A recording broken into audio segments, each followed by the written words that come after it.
এই হলো শিলাবাবি, যার কারণে আশেপাশের প্রত্যেকটি সংসারে চলছে অশান্তি।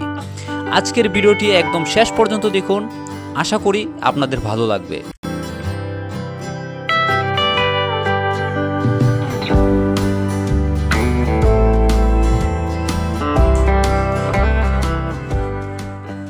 আমি তাহলে অফিসে গেলাম আজকে, ঠিক আছে? হ্যাঁ আচ্ছা ঠিক আছে, আজকে একটু তাড়াতাড়ি এসো। অফিসে তো অনেক কাজ থাকে, এটা তোমাকে বুঝতে হবে। তারপর একটু চেষ্টা করো তাড়াতাড়ি আসার, ঠিক আছে? আচ্ছা ঠিক আছে, তারপর তাড়াতাড়ি চেষ্টা করবো বাড়িতে আসার। আচ্ছা ঠিক আছে, হ্যাঁ, আল্লাহ হাফেজ। সাবধানে যেও। শিলা ভাবি কি করছেন? আরে পিঙ্কি, আসো আসো, বসো। কি অবস্থা তোমার, কেমন আছো? এই তো ভালো আছি, আপনি কেমন আছেন? এই তো ভালো। গতকালকে কোথায় গেছিলেন? ভাইয়ার সাথে দেখলাম বের হয়েছে। আরে কালকে তোমাদের ভাইয়ের সাথে শপিং করতে গিয়েছিলাম, অনেক কিছু শপিং করে নিয়ে আসছি। ও আচ্ছা, তাহলে তো খুব ভালো। দাঁড়াও, দেখবে? না না ভাবি, পরে দেখবো। ও মাত্র অফিসে গেল, ঘরে অনেক কাজ কাম সব সেরে এসে রিল্যাক্সে তোমার শপিং দেখবো। তোমার জামাই এত কি ব্যস্ত থাকে, সারাদিন শুধু কাজ কাজ, তোমাকে কোথাও একটু ঘুরতেও নিয়ে যায় না। কি এত ব্যস্ত তোমার হাজবেন্ডের? ওর অফিসে অনেক কাজ থাকে তো, এর জন্য ব্যস্ত থাকে। কি এমন কাজ থাকে তোমার হাজবেন্ডের? সারাদিন কাজ কাজ কাজ, কোথাও একটু তোমাকে ঘুরতে নিতেও দেখি না, একটু শপিংও করে দেয় না। এত কাজ কিসের তোমার হাজবেন্ডের? আচ্ছা, তোমার হাজবেন্ডের ফোন কি লক করা? হ্যাঁ, ওর ফোন তো লক করা। তুমি আচ্ছা, লক কি তুমি জানো? না তো, আমি তো ওর লক জানি না। এই তো, এইসব লোকেরই মনে করো ফোনে অনেক কিছু থাকে, আর এইসব লোকই মনে করো বাইরে পরকিয়া করে, একটু চেক দিও মাঝে সাঝে। না না ভাবি, ও আবার এরকম না। তোমার হাজবেন্ডের অফিস শেষ হয় কখন? এই তো আস্তে আস্তে 9টা-10টা বাজে। দেখো গিয়ে অফিস শেষ হয় 4টায়, আর 4টা-5টায়, তার বাদ বাকি সময় অন্য মেয়ে নিয়ে পরকিয়া করে ফষ্টি করে তারপর বাসায় আসে, বুঝছো? আমার ওই যে পাশের বাসার ভাবি আছে না, ওনার হাজবেন্ডও কিন্তু এরকম করছে, বুঝছো? একটু চেক টেক দিও। কি বলেন ভাবি, ও তো এরকম না। তারপর আমি চেক দিয়ে দেখবো আজকে। আচ্ছা ভাবি, আমি তাহলে এখন যাই, কাজ কাম সেরে আবার এসে আপনার সাথে গল্প করব। আবার এখন এসো। তাহলে যাই। আর শোনো, যেটা বললাম ওটা একটু খেয়াল রেখো, বুঝছো? এখনকার যুগ ভালো না।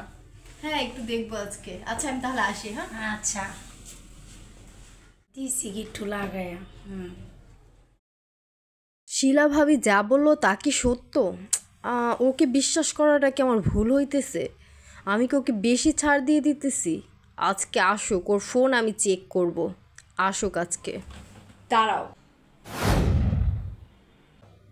কোথায় ছিলে এতক্ষণ? কোথায় থাকবো, আমি অফিসে ছিলাম। আমার সাথে মিথ্যে কথা? অফিসে ছিলে নাকি অন্য মেয়ে নিয়ে ঘুরতে গেছিলে? বুঝলাম না, তুমি হঠাৎ করে আমাকে সন্দেহ করতেছো কেন? কি বলছিস? ঠিকই তো বলছি। তোমার অফিস ছুটি হয় 5টা-6টায়, তুমি বাড়ি ফিরো 9টা-10টায়। কার সাথে এত সময় কাটাও? বাস, আমি তোমাকে অনেক ছাড় দিয়ে দিছি। তোমার ফোনটা দাও, লক খুলে দাও। তোমার ফোনের লক আমি জানি না, ফোনটা দেখাও আমাকে। ঠিক আছে, 1450 মোবাইলের পাসওয়ার্ড, তুমি যত খুশি তুমি চেক করো। নাও।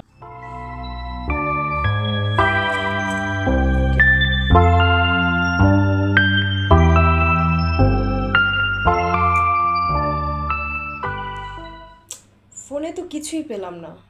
শিলা ভাবি যে বলল, না আমি কি তাকে শুধু শুধু সন্দেহ করতেছি?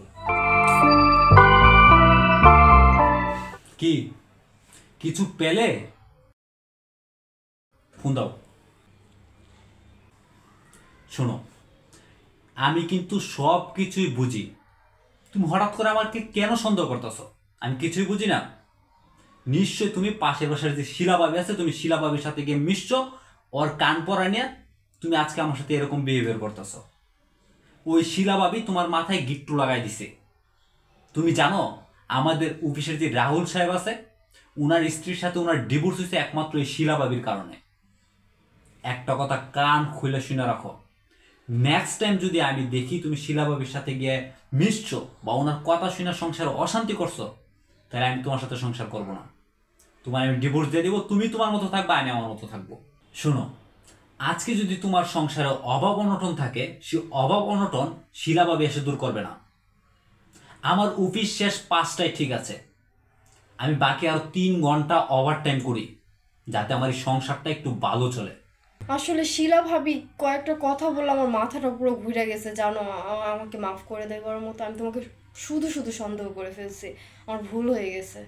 ওই শিলা ভাবি কতগুলো কথা বলছে আমি নিতে পারিনি আসলে। তো মাইন্ড ইট, নেক্সট টাইম যেন আমার সাথে এরকম না হয়। কারণ আমি আমার সংসারকে সবচেয়ে বেশি প্রায়োরিটি দিই। আমি আমার সংসারকে প্রায়োরিটি দিতে গিয়ে আমি যদি অপরাধী হয়ে যাই, তাহলে আমি তোমার সাথে সংসার করতে রাজি না। তুমি এইবারের মতো আমাকে ক্ষমা করে দাও। আমি শিলা ভাবির বাড়ির আশেপাশেও যাব না, বিশ্বাস করো। উনি একটা গিট্টুবাজ মহিলা, আসলে উনি গিট্টু লাগায়।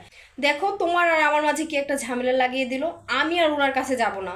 তুমি এবার মতো আমাকে ক্ষমা করে দাও, সরি জান।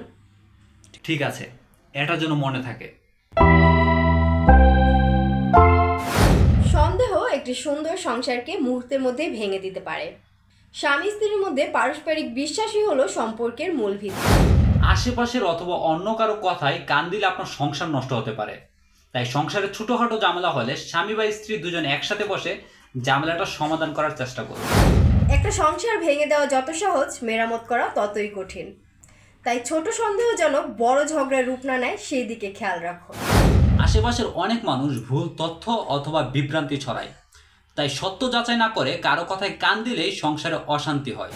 আশেপাশে অনেকেই আছে যারা আপনার সাজানো গোছানো সংসার সহ্য করতে পারে না। তারা এই কথা সেই কথা বলে আপনার সংসারে অশান্তি সৃষ্টি করতে চায়। সে সকল মানুষের কাছ থেকে দূরে থাকুন। তো ভিউয়ার্স, আমাদের আজকের ভিডিওটি কেমন হয়েছে অবশ্যই জানাবেন, আর ভালো লাগলে অবশ্যই চ্যানেলটি সাবস্ক্রাইব করে রাখবেন। আর হ্যাঁ, আমাদের চ্যানেলে কিন্তু এরকম আরো অনেক ভিডিও আছে, অবশ্যই দেখে আসবেন।